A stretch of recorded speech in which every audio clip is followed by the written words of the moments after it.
Halo semuanya, Ivan di sini. Sekarang aku yakin kamu sudah melihatnya. Tetapi A/B testing telah menjadi salah satu cara paling populer untuk mengoptimalkan situs web kamu dan meningkatkan pengalaman pengguna. Dan meskipun itu tidak dibangun dalam sistem, ada cara yang sangat mudah untuk menjalankan A/B testing melalui Webflow dan menggunakan Optibase. Jadi hari ini dalam tutorial ini kita akan membahas cara melakukan A/B testing di dalam Webflow. Dan dengan begitu kamu dapat menjalankan versi berbeda dari situs web kamu dan benar-benar melihat apa yang berhasil dan apa yang tidak. Dan dengan begitu kamu dapat membuat keputusan berdasarkan data tentang apa yang harus dilakukan. Mari kita langsung mulai. Sekarang, untuk memulai, kamu memerlukan dua hal, akun Webflow dan Optibase. Agar ini berfungsi, kamu perlu memiliki versi dasar dari paket Webflow, hanya karena akan ada kode khusus yang perlu kamu masukkan di backend. Sekarang kita bisa memulai. Yang perlu kita lakukan hanyalah pergi ke aplikasi di sini dan memastikan Optibase kamu terhubung. Dan jika belum, masukkan saja Optibase dan itu akan muncul. Pastikan untuk mengunduhnya. Setelah kamu menjalankan itu, pastikan untuk menekan luncurkan di sini. Dan kamu memerlukan kunci API dari akun Optibase, maka itu akan sangat mudah didapatkan. Dan setelah kamu membuat akun Optibase, dan sekali lagi, link untuk semuanya akan ada di bawah di deskripsi. Yang perlu kamu lakukan hanyalah menekan pengguna di sini, dan akan ada opsi di sini untuk kunci API. Mari kita klik, dan disinilah kunci API rahasia kamu akan berada, sehingga kita seperti menghubungkan kedua sistem bersama-sama. Dan setelah kita memiliki lem rahasia kita di sini,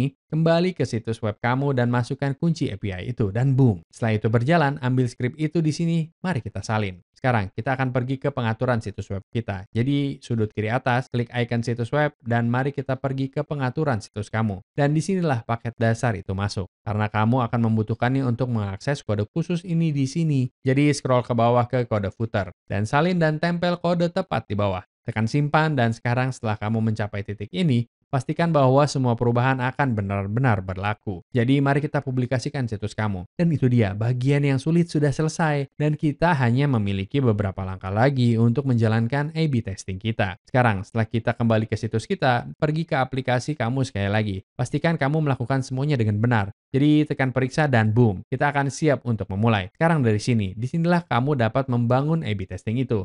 Sekarang ini sangat mudah, akan ada dua opsi berbeda untuk kita. Kita dapat membuat A/B testing segera, atau jika kamu mau, kamu juga dapat memberi label konversi di situs kamu. Sekarang apa yang aku maksud dengan konversi? Pikirkan tentang ketika sesuatu terjadi di situs web kamu. Jadi misalnya ini bisa menjadi seseorang yang mengklik link atau seseorang yang mengisi formulir. Itu semacam tindakan yang terjadi di situs web kamu. Dan seringkali, itulah mengapa A/B testing sangat penting, karena memungkinkan kamu untuk melihat apa yang berhasil versus apa yang tidak, tergantung pada tampilan halaman kamu. Dan dengan begitu, dengan konversi, kamu benar-benar dapat melihat. Tetapi untuk membuatnya tetap sederhana, kita akan membuat A/B testing yang sangat sederhana, dan kita akan membangun dari sana. Sekarang yang perlu kamu lakukan hanyalah memilih jenis pengujian. Tekan A/B testing, dan mari kita beri nama AirPods. Tekan buat. Keren. Sekarang kita membutuhkan varian kita. Sekarang yang perlu kita lakukan hanyalah memastikan bahwa ada sesuatu yang akan kita bandingkan. Jadi di sini kita akan memiliki AirPods, bukan? Itu akan menjadi varian pertama. Dan yang kedua, aku ingin membuat yang lain di mana itu hanya Pods. Jadi kita akan membuat varian A kita. Kita dapat mempertahankan nama yang sama atau kita dapat memberinya nama AirPods. Mari kita beri nama yang sesuai dan itu akan menjadi variabel utama kita untuk saat ini. Tekan hubungkan dan boom. Sekarang mereka akan terhubung.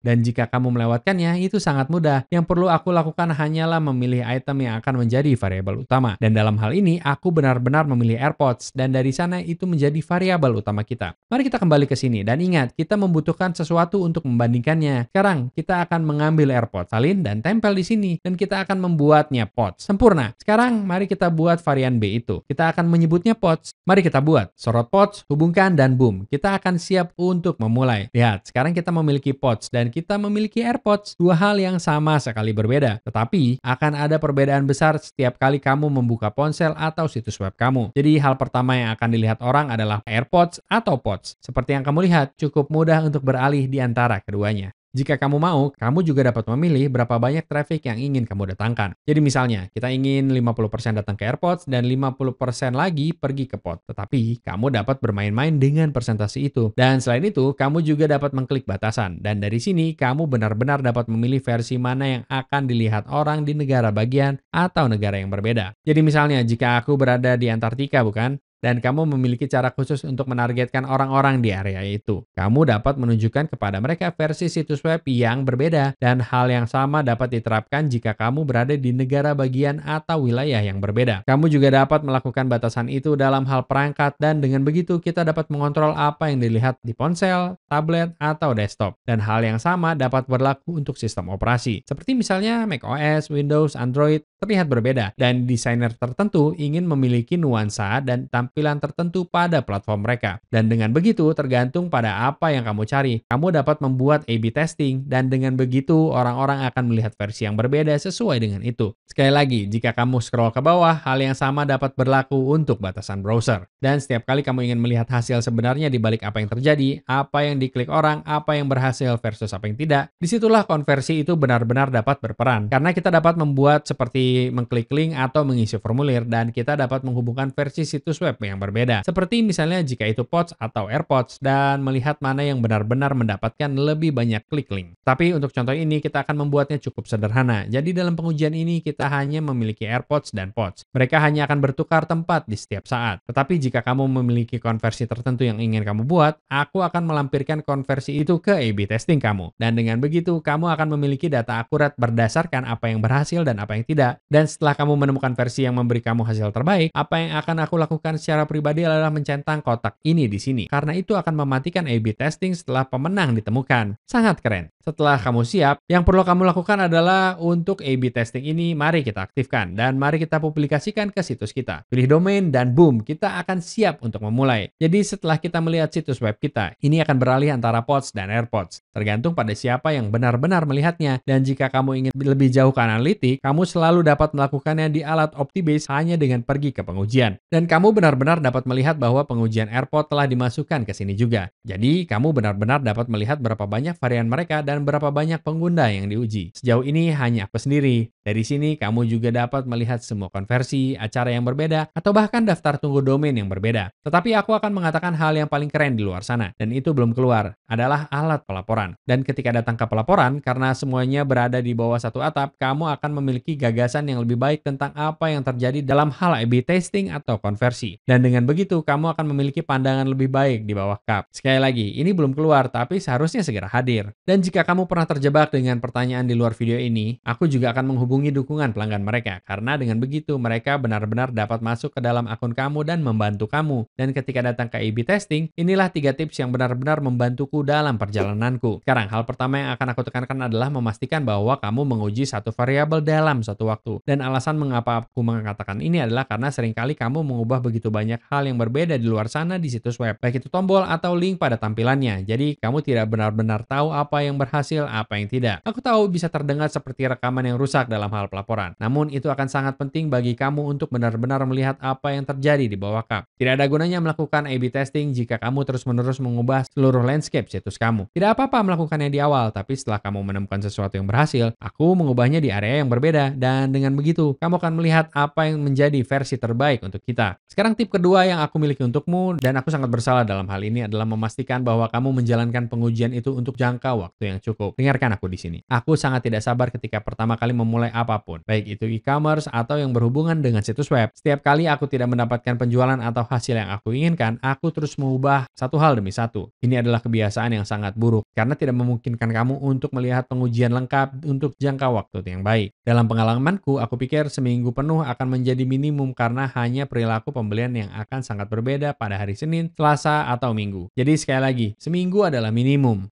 Tetapi pastikan kamu dapat menjalankan pengujian selama mungkin sehingga kamu memiliki data yang akurat. Dan terakhir, pastikan bahwa kamu menargetkan segmen tertentu. Sekarang, apa yang aku maksud di sini adalah bahwa satu ukuran tidak cocok untuk semua. Dengan satu atau lain cara, ada banyak variabel lain yang dapat kamu optimalkan, seperti pengguna yang kembali. Tapi setidaknya pastikan kamu memiliki sesuatu untuk desktop, tablet, dan seluler. Itulah cara kamu melakukan A/B testing di dalam Webflow.